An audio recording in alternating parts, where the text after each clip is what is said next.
कितनी बेरोजगारी है, कि शिक्षा के कोई संस्थान नहीं खोले, महंगाई कितनी बढ़ गई है। और मुझे ताज्जुब हुआ ये पढ़ के कि 3 सालों में इन्होंने मात्र 21 सरकारी नौकरी दी हैं। तो मैंने अपने ऑफिस को फोन किया, मैंने कहा ये गलत होगा, सही नहीं हो सकता ये आंकड़ा, इसको चेक करो, क्योंकि मैं मंच पे बोलूंगी तो गलत चीज नहीं बोलनी चाहिए मुझे। मैंने 3 बार ये आंकड़ा चेक कराया और 3 बार ये जवाब आया कि ये सही आंकड़ा है कि 3 सालों में मात्र 21 नौकरियां दिलवाई हैं। ये किसकी सरकार है और कैसे चल रही है?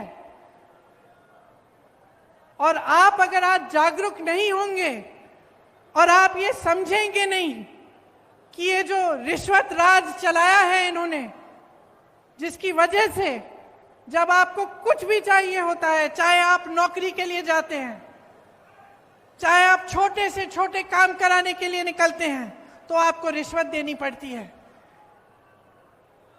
तो ये जो रिश्वत राज है इनका, जो घोटाला राज है इनका, इसको अगर आप आज बंद नहीं करेंगे तो आपके भविष्य को क्या होगा? ये सवाल आप अपने आप से पूछिए। घोटाले पे घोटाला हो रहा है यहाँ मध्य प्रदेश में। राशन का घोटाला, स्कॉलरशिप का घोटाला, व्यापम घोटाला, शिक्षक पात्रा भर्ती घोटाला, पुलिस भर्ती का घोटाला, खनन घोटाला, कोरोना घोटाला, बिजली विभाग का घोटाला, ई टेंडर का घोटाला, टीवी सेट वितरण का घोटाला। कितने सारे घोटाले हैं, इतनी लंबी लिस्ट है घोटालों की कि जो मोदी जी ने वो गालियों वाली लिस्ट निकाली, उससे लंबी तो ये लिस्ट है।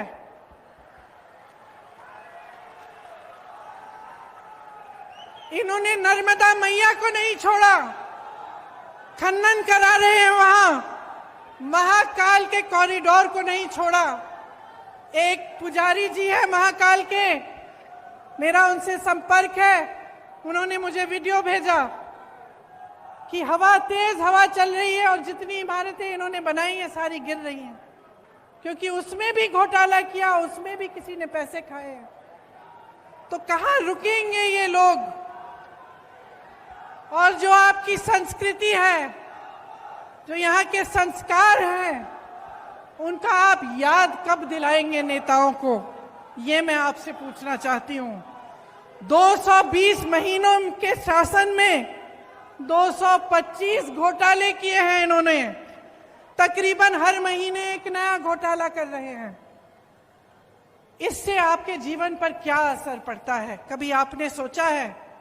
हम सब कहते हैं, टीवी पे देख लेते हैं कि चलो घोटाला हो रहा है, कोई पैसे कमा रहा है, कहीं पे कोई नेता अपना बड़ा बड़ा महल बना रहा है, तो हम ये भी सोच सकते हैं भाई हमारा क्या, वो कमा रहा है, ठीक है कमा रहा है।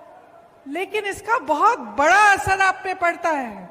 जो भ्रष्टाचार होता है, इसका सबसे बड़ा असर पब्लिक पर ही पड़ता है, क्योंकि जहां पे सरकार का ध्यान होना चाहिए, मंत्रियों का ध्यान होना चाहिए, वहां से ध्यान हटता है। सिर्फ जब लूट और सत्ता में ध्यान रहता है तो पब्लिक का ध्यान नहीं रहता। जहां विकास के कार्य करने पड़ते हैं, पैसे उनमें डलने चाहिए, पूंजी उसमें डलनी चाहिए, वो नहीं डलती। जब अपने लिए पैसे लूटने में पड़ जाते हैं नेता, तो पब्लिक पीछे छूट जाती है, आपकी जरूरतें पीछे छूट जाती हैं, और जो कार्य होने चाहिए आपके लिए वो नहीं होते।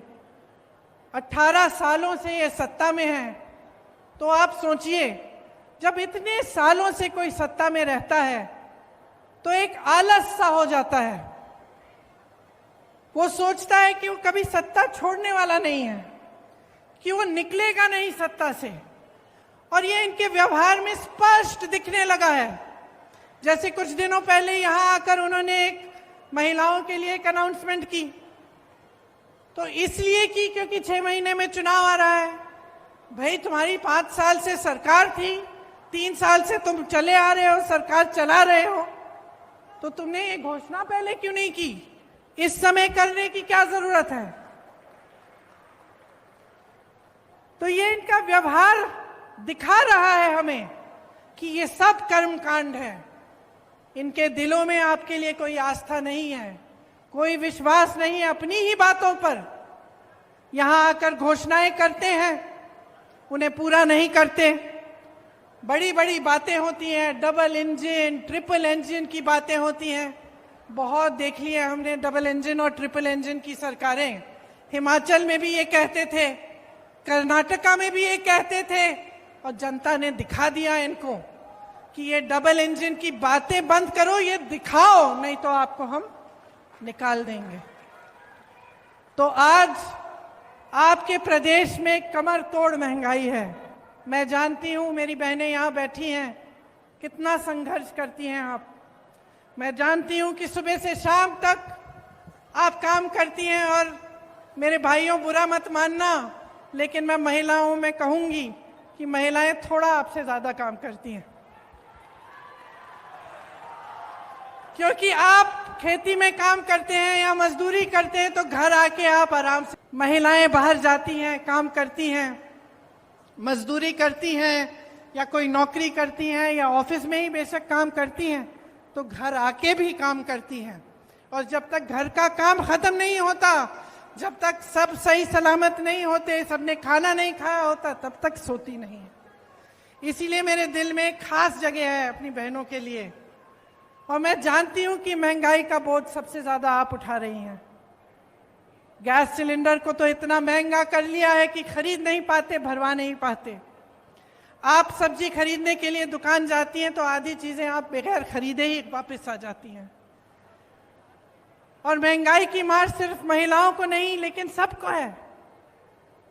किसानों को देखिए, पेट्रोल डीजल के दाम इतने बढ़ गए हैं, जो भी इस्तेमाल करना पड़ता है, चाहे खाद हो चाहे कुछ भी हो, सब महंगा पड़ गया है। बहुत ज्यादा महंगाई हो गई है। आपके प्रदेश में भयंकर बेरोजगारी है। जैसे मैंने कहा, शर्म की बात है कि एक सरकार 3 सालों में मात्र 21 सरकारी नौकरी दे रही है। तमाम पद खाली पड़े हुए हैं। हमारे नौजवान भाई बहन मेहनत करते हैं, पढ़ाई करते हैं भर्ती के इम्तिहानों के लिए, कुछ ना कुछ हो जाता है, घोटाला हो जाता है, कुछ ना कुछ लीक हो जाता है पेपर, कोई गड़बड़ हो जाती है। जितने पैसे उनके माँ बाप ने खर्चे उनके फीस पे, सब बर्बाद हो जाते हैं। जितने महीने उन्होंने पढ़ाई की, वो सब बर्बाद हो जाते हैं। पेपर देते हैं, पेपर का कोई नतीजा नहीं निकलता, कोई नौकरी नहीं मिलती, पद खाली पड़े हैं, नौजवान खाली पड़े हैं, लेकिन सरकार कुछ कर नहीं रही है। आदिवासियों की दुर्दशा हो गई है आपके प्रदेश में। आपको याद होगा कि इंदिरा जी कितना काम करती थी आदिवासियों के लिए, पिछड़े वर्गों के लिए, और आज आपकी दुर्दशा है। अत्याचार बढ़ रहे हैं, चाहे बुजुर्गों पे, चाहे बच्चों पे, चाहे आदिवासियों पे, चाहे दलितों पे। तो तमाम जो जितने भी आंकड़े हैं, जो सब कुछ दिखा रहा है आपको, जो आप अपने अनुभव से आप देख रहे हैं अपने जीवन में, वो कुछ कह रहा है। और मीडिया, इश्तिहार, बड़े बड़े पोस्टर, बड़ी बड़ी होर्डिंग कुछ और कह रहे हैं। मुझे एक कहानी याद आई। एक किसान था, बहुत मेहनत करता था बेचारा, कड़ी धूप में जाकर खेती करता था, लेकिन उसकी एक आदत थी, सुबह निकलने से पहले छोटा सा पुराना टीवी था उसका, टीवी में वो खबर देख लेता था। तो एक दिन बड़ी धूप थी, खबर में आया कि बारिश आने वाली है। तो उसने कहा चलो आज सिंचाई नहीं करेंगे, आज तो खूब बारिश आएगी। निकला काम के लिए, पूरे दिन धूप रही, बारिश नहीं आई। उसने सोचा चलो खबर गलत होगी, कल सिंचाई कर लेंगे। घर आ गया, अगले दिन फिर निकला, फिर खबर देख ली, फिर खबर में आया कि बारिश आने वाली है। फिर उसने सिंचाई नहीं की। ऐसे 5, 6, 7 दिन गुजर गए और वो इसी इंतजार में रहा कि भाई आज बारिश आएगी। बारिश नहीं आई, खेती एकदम सूख गई। घर आके रोने लगा। तो फिर रोने लगा, अपने गुरुजी के पास गया कि भाई मैं तो इंतजार कर रहा था, मेरा सारा खेत सूख गया, मैं क्या करूं। तो उसके गुरुजी ने उसको कहा, अरे मूर्ख, तुमने अपने अनुभव से नहीं देखा क्या हो रहा था? तुम्हारे सामने तुम्हारा खेत सूख रहा है, और तुम इंतजार कर रहे हो कि बारिश आएगा क्योंकि खबर ने कह दिया। तो यही तो हो रहा है आज देश में, प्रदेश में। महंगाई बढ़ गई, बेरोजगारी बढ़ गई, अत्याचार बढ़ रहे हैं, आपस में फूट बढ़ रहा है, और आपको बताया जा रहा है कि कोई सुनहरा दौर चल रहा है। आप गैस का सिलेंडर खरीद नहीं सकते, आपके बच्चों को नौकरी नहीं मिल रही है, शिक्षा का एक नया संस्थान नहीं बनाया गया, सड़कें आपकी पुरानी पड़ी हुई हैं, कोई व्यवस्था नहीं है, खाद की व्यवस्था नहीं है, पानी की व्यवस्था नहीं है, लेकिन आपको बताया जा रहा है कि बारिश आने वाली है। आपको बताया जा रहा है कि सुनहरा दौर है।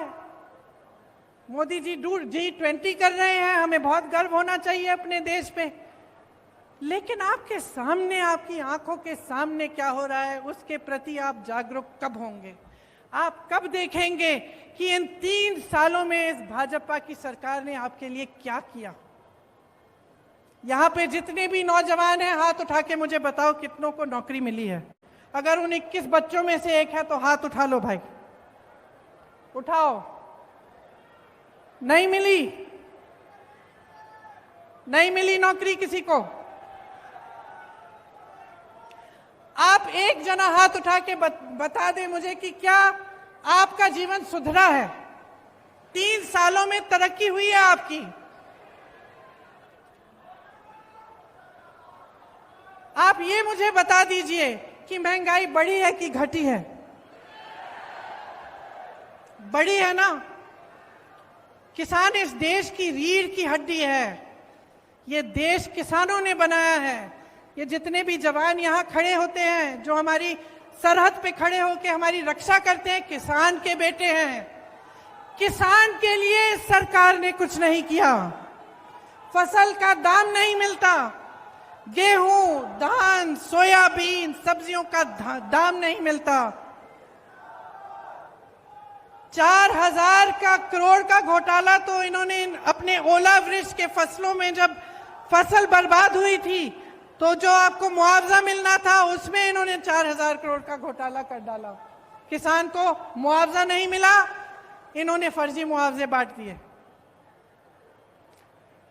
तो देखिए, चाहे किसान हो, चाहे मेरी आदिवासी बहन भाई हो, जिनके खिलाफ अत्याचार बढ़ रहा है, जिनको कोंदो कुटकी और अन्य उपज का दाम नहीं मिलता, जिनको वन अधिकार नहीं मिलता, चाहे मेरी बहनें हो, चाहे प्रदेश के नौजवान हो, किसी के लिए कुछ नहीं हो रहा है।